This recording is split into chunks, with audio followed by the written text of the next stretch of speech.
Have you ever felt like your salary is a magic trick?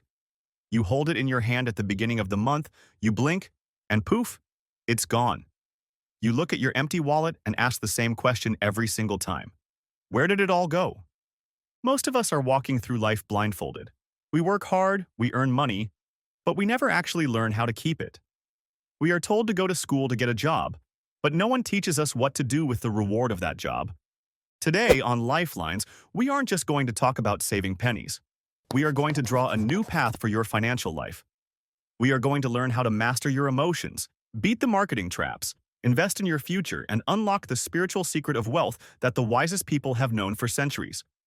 If you are tired of surviving month to month and want to start building a life of freedom, put down your phone, grab a notebook, and let's get to work. First, let's stop treating your bank account like a black hole. You need a system. Without a plan, your money will always find a way to leave you. The most effective system for beginners is the 50-30-20 rule. Imagine your salary is a pie. You need to slice it before you take a single bite.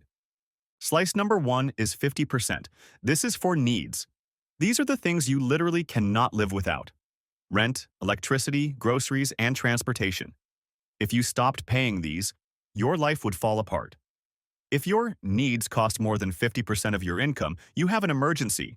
You either need to cut costs drastically, or you need to earn more income. There is no magic trick that fixes a math problem. Slice number 2 is 30%.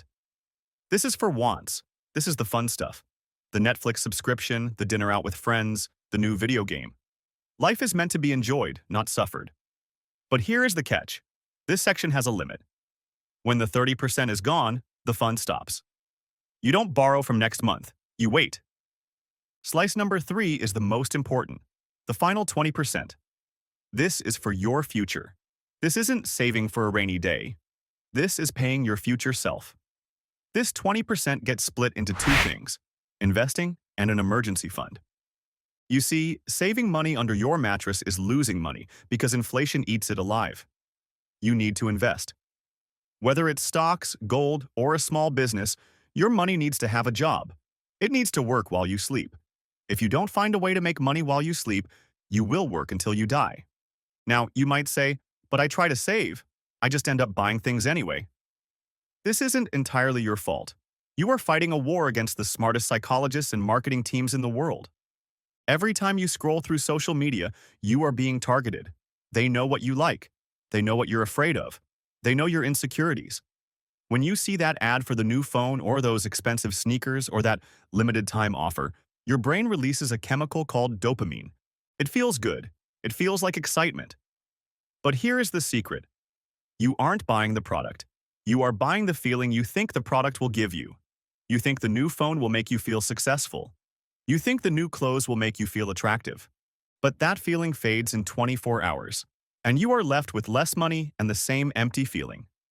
Here is the fix: the 7-day rule. If you see something you want to buy that isn't a need, wait 7 days. Write it down.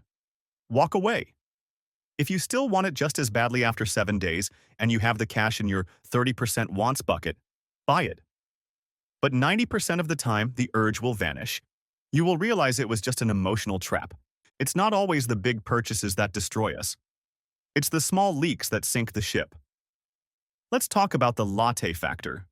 Let's say you buy a coffee or a snack or a pack of cigarettes every day for $5. It doesn't feel like much, right? $5 a day is $150 a month. That's $1,800 a year. If you invested that $1,800 every year with a 7% return, in 10 years, you'd have over $25,000. Are those coffees worth $25,000 to you? You need to audit your life. Look at your subscriptions. Are you paying for a gym you don't go to? Streaming services you don't watch? These are vampires sucking the blood out of your financial future. Sit down today. Open your bank statement. Highlight everything you didn't need. Add it up. The number will shock you. That number is the difference between being broke and being wealthy. Now we arrive at the most counterintuitive rule of money. The secret that strictly wealthy people and spiritual masters know. If you want to have more, you must give some away. It makes no mathematical sense, right? If I have $100 and I give $10 to the poor, I have $90. I have less. But in the grand scheme of life, math works differently. In Islam, this is called sadaqah or zakat. The Prophet Muhammad, peace be upon him, said, "Wealth does not decrease by charity. It purifies your money. It tells the universe and God that you trust in abundance. It breaks the chains of greed in your heart." In Christianity, the Bible says, "He who has pity on the poor lends to the Lord, and he will pay back what he has given." When you help the poor, or support a charity, or help a family member in need, two things happen. Psychologically, you shift from a mindset of scarcity to abundance.